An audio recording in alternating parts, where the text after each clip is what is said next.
Good evening. Will the Standing Committee on Public Accounts please come to order? Before we begin with our business today, I would like to inform the committee that we have received the following membership substitution for this meeting only. Emily Bariza for Emily Iwasco.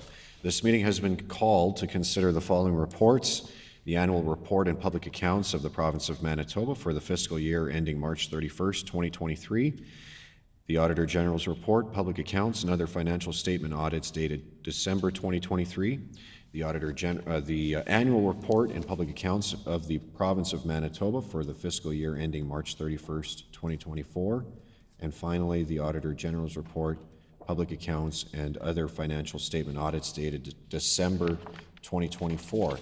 Are there any suggestions from the committee as to how long we should sit this evening? Emily Malloway. Mr. Chair, I suggest we sit for an hour till 8 o'clock and then revisit at that time. All right, it has been suggested that we sit for an hour and then revisit at that time. Is that agreed? Agreed and so ordered. In what order does the committee wish to consider these reports? Emily Malloway? On a global basis. There's a suggestion to, is it agreed to consider the reports globally? Agreed and so ordered. At this time, I will also ask the committee if there is leave for all witnesses in attendance to speak and answer questions on the record if desired. Is that agreed? Agreed and so ordered. I would also like to remind everyone that questions and comments must be put through the chair using third person as opposed to directly to members and witnesses. Before we proceed further, I'd like to inform all in attendance of the process that is undertaken with regard to outstanding questions. At the end of every meeting, the research clerk reviews the Hansard for any outstanding questions that the witness commits to provide an answer to and will draft a questions pending response document to send to the Deputy Minister. Upon receipt of the answers to those questions, the research clerk then forwards the responses to every Public Accounts Committee member and to every other member recorded as attending that meeting.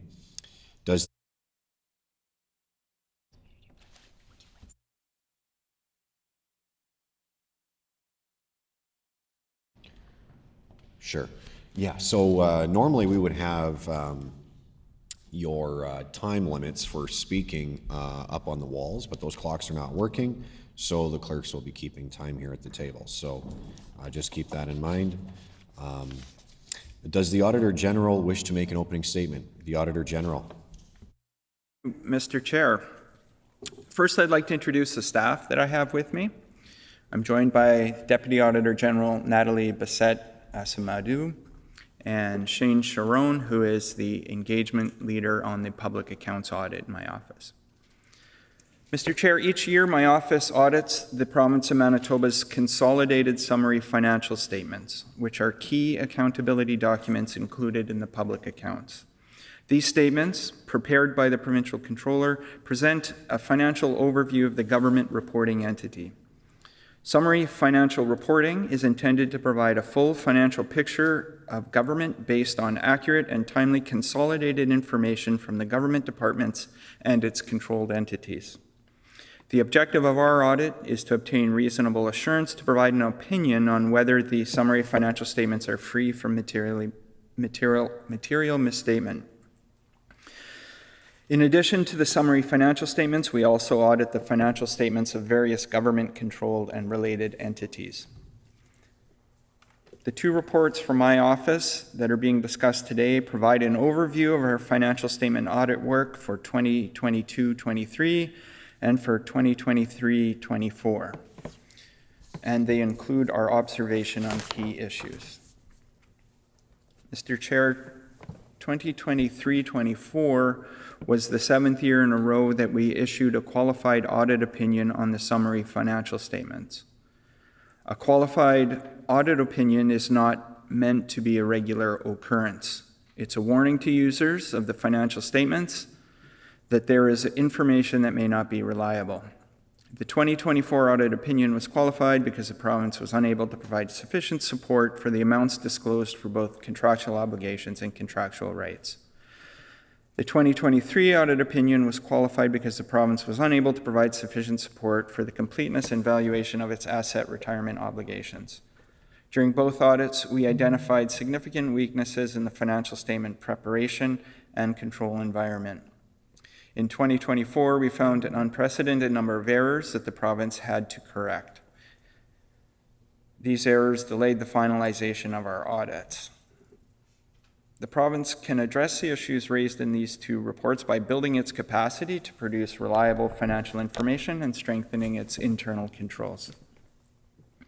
Mr. Chair, I'd like to thank the Department of Finance, the Treasury Board Secretariat, including the Office of the Provincial Controller, and all others in the preparation of financial information in government-controlled and related entities. Their cooperation and assistance are greatly appreciated. I would also like to thank my staff for their excellent work on the financial statement audits and this report. I look forward to the discussion on these reports this evening. I thank the Auditor General for his opening comments. Does the Deputy Minister of Finance wish to make an opening statement, and would he please introduce his staff joining him here today? The Deputy Minister. Thank you very much, and good evening. I'd like to thank the committee for the opportunity to provide some brief comments on the matters under consideration today, including the annual report and public accounts of the Province of Manitoba for the fiscal years ending March 31st, 2023 and March 31st, 2024, and the Auditor General's reports, public accounts, and other financial statement audits dated December 2023 and December 2024. Sitting at the table with me are Anne Ulisoy, Secretary to Treasury Board, Brenda Feng, Provincial Controller, Salman Tariq, Executive Director, Public Accounts, and Anne Liebfried, Assistant Deputy Minister and Executive Financial Officer for Manitoba Finance. And myself will be providing questions if there's leave for that. As noted in the public accounts, the province's summary financial position as at March 31st, 2023 was an operating surplus of $270 million. This was an improvement of just over $1 billion compared to the province's previous year deficit of $750 million, and an improvement of $818 million over the 2022-23 projected budget deficit of $548 million. Provincial own source revenues were $906 million higher than the prior fiscal year due to significant increases in personal and corporate income tax remittances. Other provincial taxation revenues also increased compared to the previous year. Federal transfers were higher than budget, reflecting a $207 million one-time Canada Health transfer due to COVID-19 related funding to reduce the pandemic-induced backlog of surgeries and other medical procedures, along with other pandemic medical supplies. The net income of government business enterprises was $574 million higher than budget, primarily at Manitoba Hydro, because of above water levels at generating stations and an increase in export spot market prices. A reduction in water power rental rates and the debt guarantee fee paid to the province also improved Manitoba Hydro's net income. Total summary expenses were $1.129 billion greater than budget, or $1.18 billion higher than the prior fiscal year. This was mostly due to cost increases of $325 million for regional health authorities, the $264 million expense to deliver the Family Affordability Package and the Carbon Tax Relief Fund, and a $140 million investment in 9 municipal water and wastewater projects.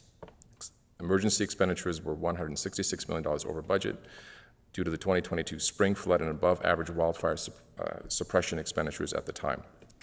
There was also a $151 million increase in expenses, mainly due to an increase by school divisions for salaries, supplies, and services. Finally, debt servicing was $94 million higher than budget due to higher interest rates as a result of the Bank of Canada's then increasing target rate interest from 0.25% in March 2022 to 4.5% by March 2023. The province's summary financial position as of March 31st, 2024 was an operating deficit of $1.971 billion. The deficit is about $1.6 billion higher than the budgeted deficit of $363 million for 23-24. The summary revenue of $21.8 billion, or $21.729 million, was $585 million lower than the budgeted amount of $22.4 billion at the time. Provincial own source revenue was $270 million higher than budget due to higher fees and other revenue and higher recovery from GBEs, government business enterprises, and other investment earnings, offset by lower tax revenue partially due to the fuel tax holiday implemented in January 2024.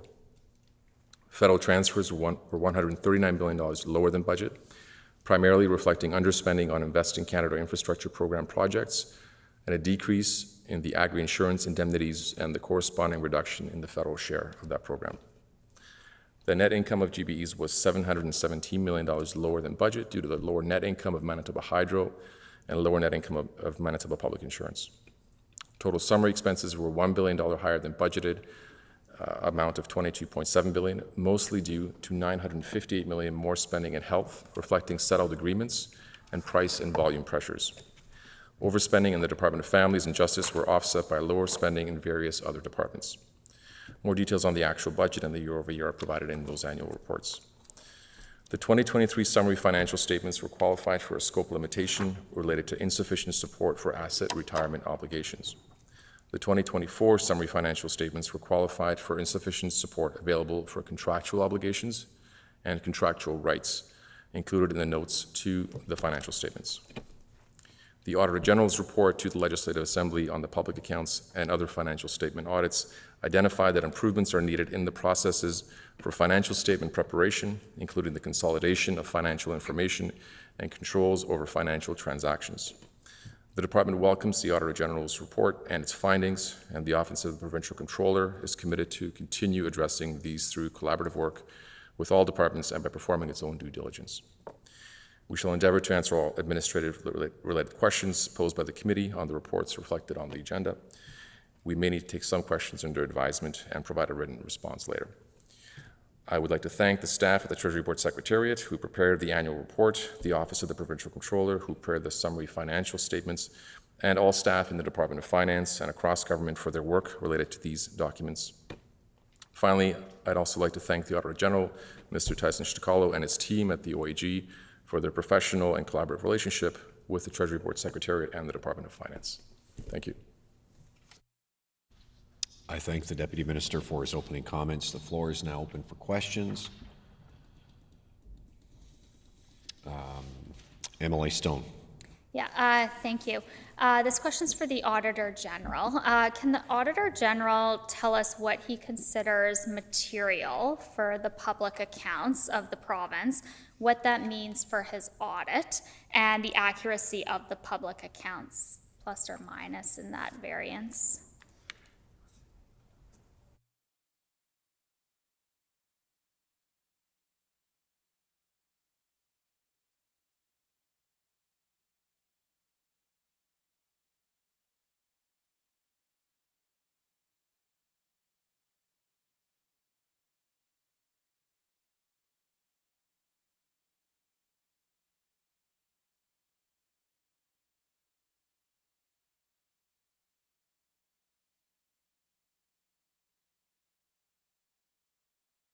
The Auditor General. Thank you. Thank you for the question. I'll take this opportunity to explain a little bit about the concept of materiality, how it relates to our audit. For the year ended 2024, we had set materiality at $157 million, and for the year ended March 31st, 2023, we had set materiality at $145 million. The materiality level is an audit concept as we need to identify an amount as the opinion that I express on the statements are that in all material respects. So in order to design our tests and the scope of what we look at in the course of an audit, we use that materiality level of 157 to calculate the amount of testing, which balances and transactions that we look at in the financial statements. We could never set a materiality level at 0 because you would never be able to perform enough work to satisfy it. Understanding that the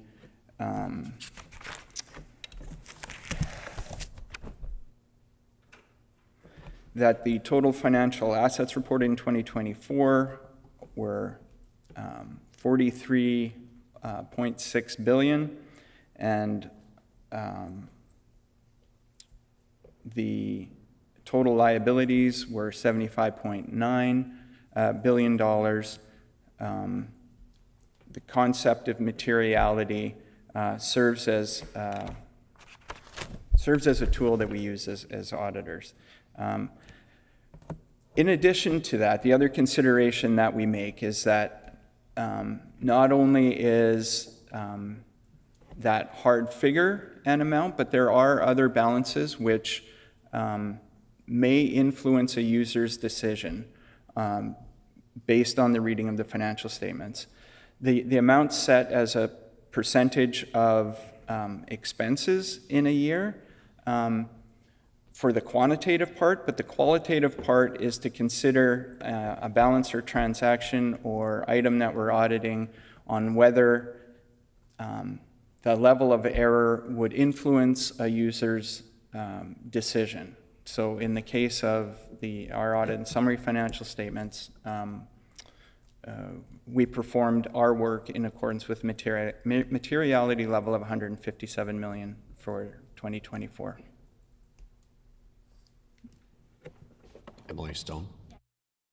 Follow up on that. So does that materiality and variance also include the Crowns, Manitoba Hydro, Liquor and Lotteries, MPI, any other special operating agencies and reporting entities, and how that would also impact the province's summary accounts? The Auditor General. The materiality level of 157 is what we apply to the audit of the summary financial statements, which includes the impacts of the consolidation of all the entities. The financial statement audits of the government business enterprises and other agencies, materiality is set based on those financial statements of those entities. So the materiality level used for those audits would be considerably different than the $157 million used for the summary financial statements.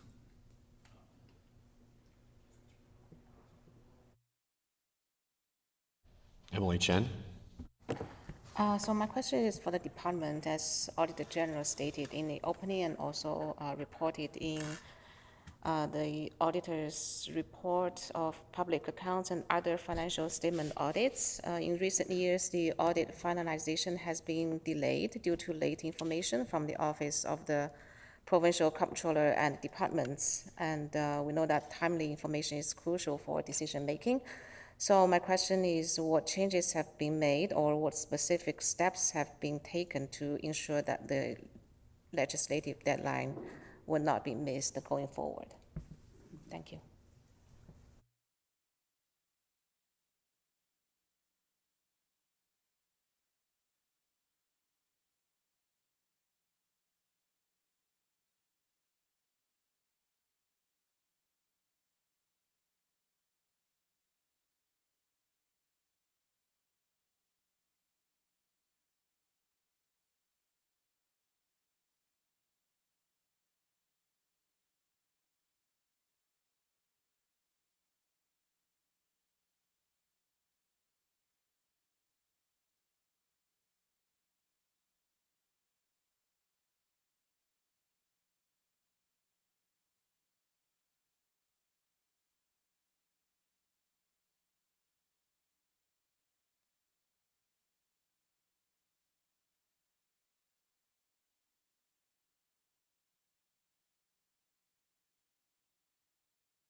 Deputy Minister.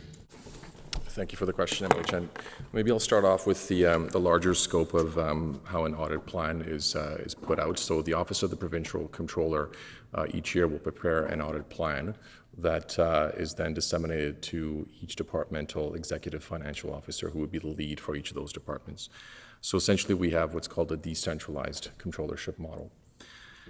In the past, that model, and we continue to use that model, but have made a number of enhancements and improvements over the last year in particular. Part of that detailed audit plan is further expanded in terms of the requirements that are being put on each of the departments in terms of what their EFOs are required to collect from the core department, but also from the summary environment that they oversee. There's also a more consolidated approach through the SAP system. So essentially a module that's called group reporting, which is now utilized as opposed to a more sort of detailed manual process that was prone to error. In terms of the error tracking, the internal audit unit now does spot controllership audits throughout the year, so that the process as it's being developed through the audit cycle has oversight on a spot basis, but also overall through the management, through the group reporting process. And then finally, there's also new training that has been unveiled this year, especially for controllership training. So that has been launched and is in play for the departments to support all the staff that are involved in compiling the financial statements through the group reporting of each year's audit cycle. Thank you.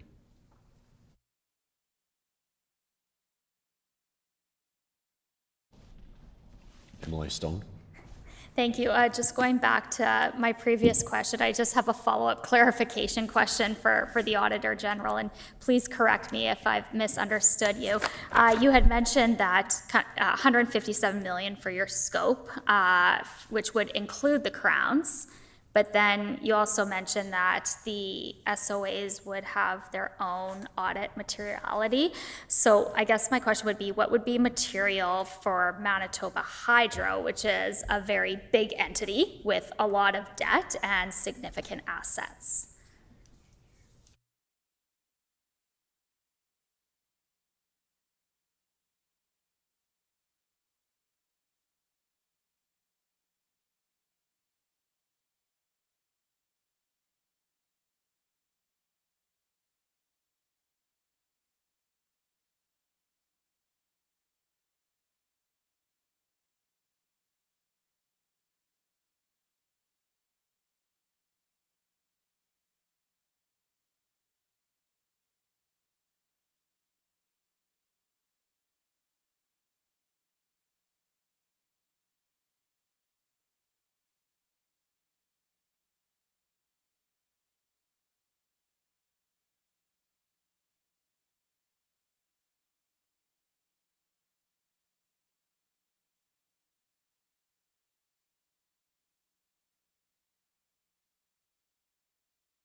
The Auditor General.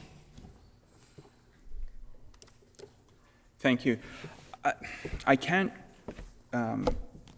share the exact amount of the hydro materiality or the materiality that was used in the hydro audit. We do factor that into our calculation of the materiality that we use for the audit of the summary financial statements.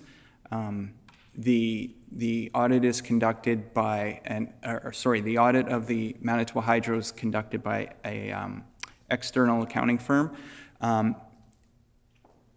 As part of our process, we do collect that information for our audit file and consider in aggregate the materiality of all the individual entities to ensure that that it falls within a reasonable range of what we require for our materiality.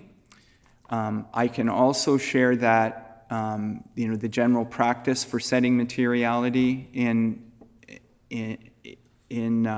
entities such as hydro would be based on a percentage of revenues and expenses, and as such, just looking at comparing the revenues and expenses of Manitoba Hydro to that of the consolidated statements, it's significantly less. So consequently, the materiality for hydro is significantly less than what we used on the summary financial statements.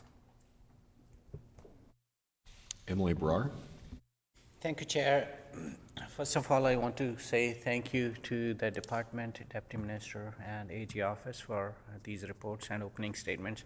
In between 2023 report and 2024 report, I noticed a huge financial fluctuation, I would say.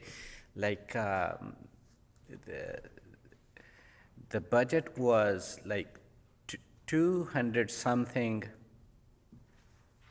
million surplus, and all of a sudden within a year we are at 1.9 billion deficit.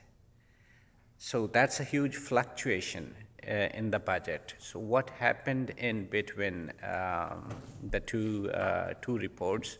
And if I remember correctly, there was MNP review, independent review report done.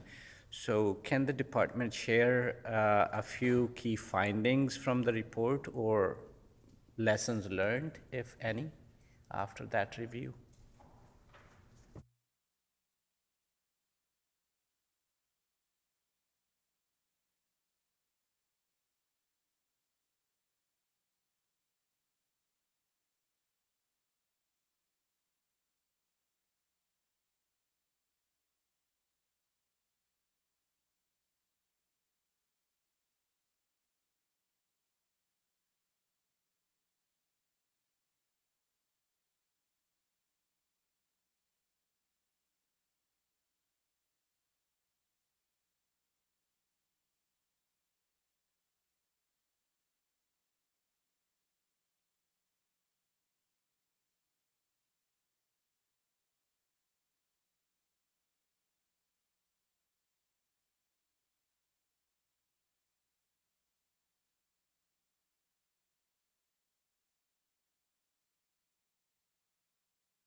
the Deputy Minister. Thank you very much for the question. So I'm on page 36 of the public accounts for year ended March 31st, 2024. And we're just looking at that table. What the 2022-23 restated budget shows was a surplus of $370 million for that fiscal year. The 23-24 budget showed a $363 million, which was then noted as an actual of $1.971 billion deficit. The revenue analysis that's included in the public accounts breaks that down, both on the revenue and the expenditure side. A couple highlights would be income taxes were $160 million lower than budget, about 2.9%, primarily due to a reassessment on personal income tax by the Canada Revenue Agency. Other taxes were $56 million lower than budget, primarily due to the pause of collecting fuel taxes on January 1st, 2024. Fees and other revenues were $147 million higher, primarily reflecting some recoveries in health, seniors, and long-term care, and other components of recoveries due to higher motor carrier licenses. One of the significant pieces would have been net income from GBEs, which was $717 million lower than budget, due to Manitoba Hydro's reported net loss for that fiscal year, which was primarily due to water conditions. And then turning to the expenditure side, just as a summary, health expenses were $958 million higher than budget. A significant portion of that had to do with the settling of collective agreements. There was also expenses in the Families Department and Justice as well. So that would make up the change between those fiscal years on the actual basis. In terms of the MNP report, was commissioned by the government to do an analysis. After the election, there are findings summarized in the report that is publicly available. Thank you.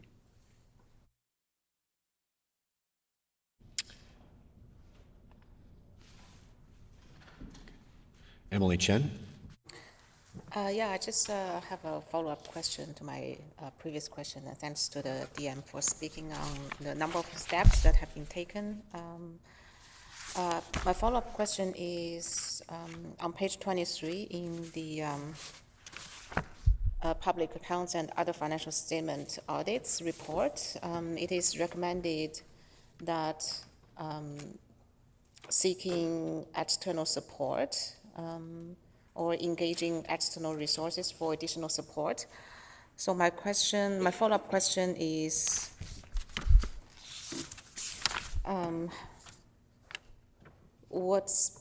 has the OPC sought external resources for additional support? And also the deputy mentioned the training.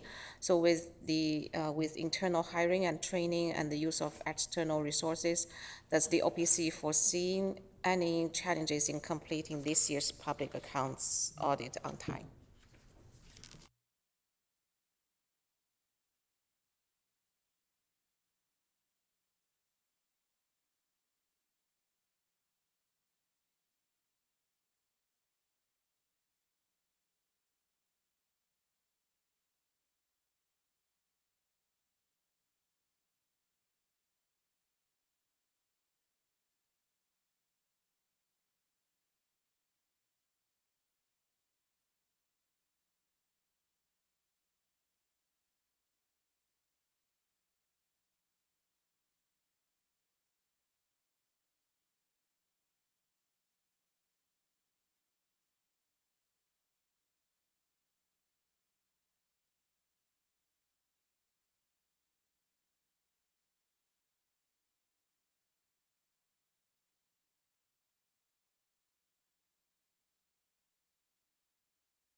Deputy Minister.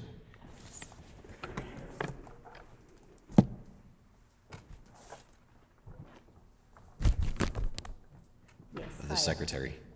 As the Office of the Provincial Controller reports to the Secretary to Treasury Board, I'm going to take this question. There has been significant steps to enhance the planning, execution, and quality control of the process.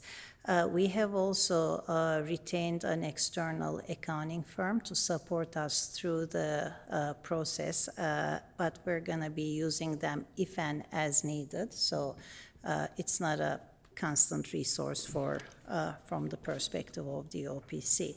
With respect to whether we're confident that the process will go smoothly this year, you have to appreciate that we have 129 reporting entities that make up the summary government, and we are waiting for the audited financial statements of each and every one of them in order to consolidate and produce our public accounts. It's a lengthy process that takes a while, and any issues that come out during that consolidation process or receiving of the information may significantly affect the timeliness of the audit as well. So we're positive, but I can't say that we're 100% confident that it will be a better a process that's going to be shorter this year. Emily Stone. Yeah, thank you. Another question for the Auditor General.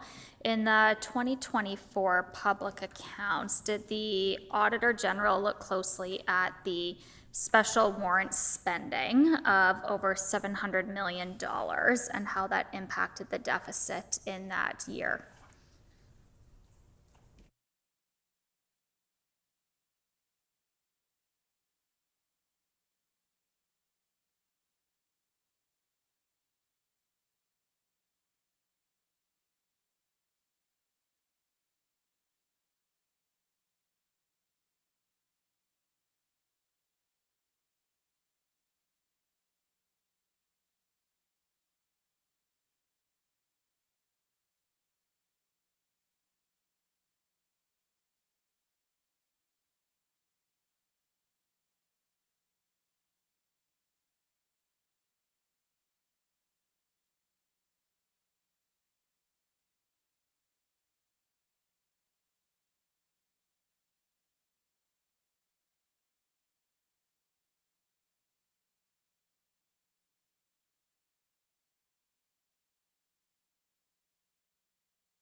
The Auditor General.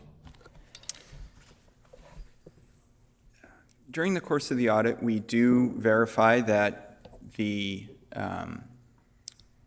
amounts paid out in special warrants are appropriately authorized, and that we consider them when we are auditing the operating expenses that are in excess of legislative authority. They would be considered to be part of, would have the authority of legislature. So, but any amount above that are reported in Note 16, and we look at all those amounts that are still in excess of that. Now, as far as the amounts paid out in special warrants, they're paid out to departments who incur the expenses with that money. We audit everything on all the expenses, all the health expenses, for example. So our testing's based on that amount. So indirectly, because it's included in the total, it's covered by our audit. We don't look at, and specifically because they're included in the expenses total on the revenue and expense statement, they would therefore be included in the determination of the annual deficit. Emily Stone? Yeah, so just to follow up, as you had mentioned, with the health spending. So does the Auditor General know, or can he tell us whether all of that money was actually spent by the RHAs during that fiscal year? Was that included in your audit? And were there the appropriate accounting processes in place to determine whether all that money for a special warrant was used for its intention? The Auditor General? No, that's not part of our financial statement, looking at that. Emily Malloway. Well, thank you, Mr. Chair. My question is to the Deputy Minister. And dealing with this whole issue of pressure in getting your reports out on time, which I gather has been an issue for a long, long time. But anyway, the point is, you mentioned you're employing a new SAP module. I'm going to make an assumption here that it's one of those new cloud modules, which should help us out, I guess. But then the question is, at what stage are we at right now, and what is the timeline for this SAP upgrade, which I'm assuming is the cloud upgrade. I'm assuming it's government-wide. Why it doesn't include hydro, I don't really know, because I thought we were supposed to include everybody in this thing except the auditor's office. And the question is who's watching this? Because we just hear about every project, IT project we ever see is always it's over budget, it's never on time, right? And this is a massive undertaking, even though SAP, brought this system in 1993, I think it was, first government in the world to have SAP. I mean, it seems to have gone through many upgrades, Microsoft upgrades, and I've never really heard about huge cost overruns or problems. I'm sure there were a lot to take an old paper system, essentially, 20 years ago, and somehow they got through all of that. So now, do you have any surprises for us, or you only have good news here?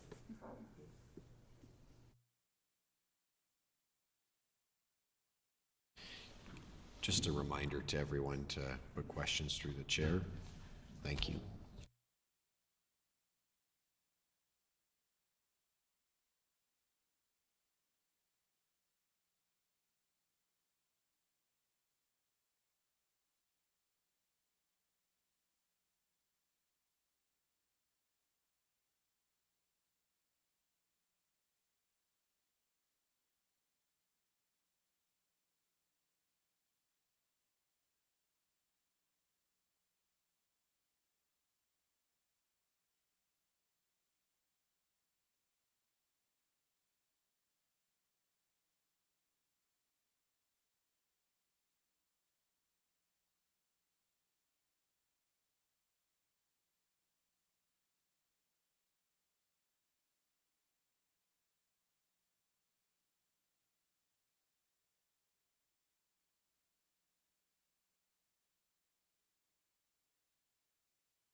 the Secretary. Thank you for the question. The ERP modernization project that includes the module that we have recently just mentioned is a large project to implement S/4HANA as well as a number of other modules of SAP on a cloud basis. The Group reporting is one of those modules, and it will go live in June of this year, June 2025. Once it's fully operational, it will reduce the time and errors with respect to consolidation of information. Prior to the implementation, it's not replacing an existing system. Prior to implementation, consolidation was a process that was done manually on Excel spreadsheets. So this is the first time the province will have a software that's gonna provide the consolidation necessary for public accounts. With respect to Manitoba Hydro, it has its own SAP system and associated modules, and they do. The ERP modernization project is not intended to upgrade SAP in all of the 129 entities. The current scope covers the core government as well as health entities that includes shared health, regional health authorities. Health and core government are the two that are in scope for the current implementation. With respect to the oversight of the implementation, Manitoba Innovation and Technology Department, that's led by a minister and a deputy minister, is responsible for the implementation. There is a very strong governance set around it. The deputy minister and the CIO has set up a strong governance structure where a number of senior public servants are part of the oversight of the project. In addition, the project reports its status, implementation status, to the Treasury Board on a regular basis, and the funding needs are reviewed on an annual basis. That concludes, hopefully, the response. Hearing no further questions or comments. Oh, sorry, Emily Stone. Sorry, apologies. I do have a couple more final questions. Again, sorry to the Auditor General. In the AG's comments, they mentioned an unprecedented number of errors with hundreds of millions of dollars of adjustment required, including, I believe, 36 new issues within the control environment for the 2024 public accounts. From his experience, has the AG ever seen this many errors as what he saw in the 2024 public accounts?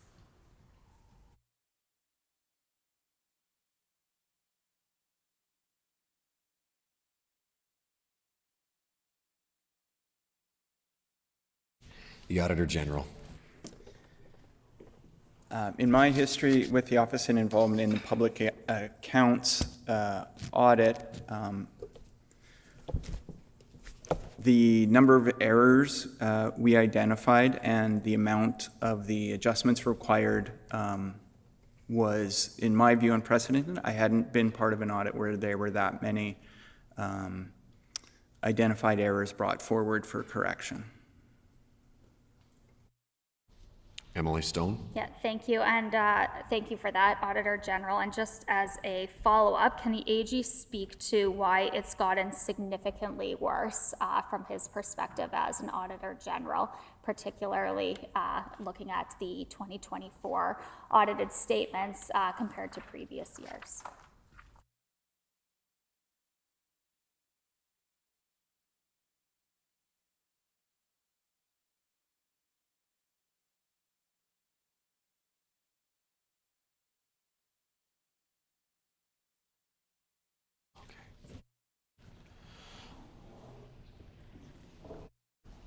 So we're 5 minutes from our previously agreed time of 1 hour, or 8 o'clock. Is it the will of the committee to extend for another 10 minutes, let's say, to pass the reports? Yeah, 10 minutes. Of course, we can rise earlier, but Just give us 10 minutes. Agreed and so ordered.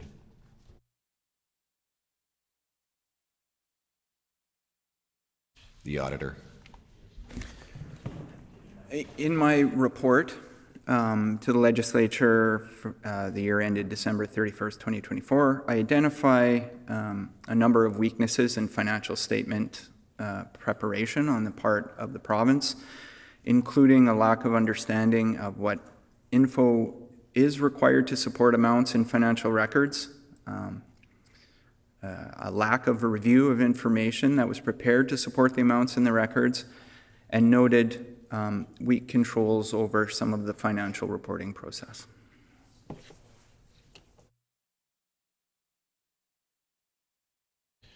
Hearing no further questions or comments, I will now put the question on the reports. Shall the annual report and public accounts of the Province of Manitoba for the fiscal year ending March 31st, 2023 pass? This report is accordingly passed. Shall the Auditor General's report, public accounts, and other financial statement audits dated December 2023 pass? This report is accordingly passed. Oh, this report is that correct? Shall the Auditor General's report, public accounts, and other financial statement audits dated December 2023 pass? This report is accordingly passed.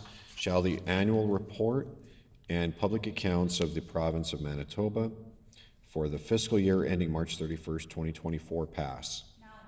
This report is not passed. Shall the Auditor General's report, public accounts, and other financial statement audits dated December 2024 pass?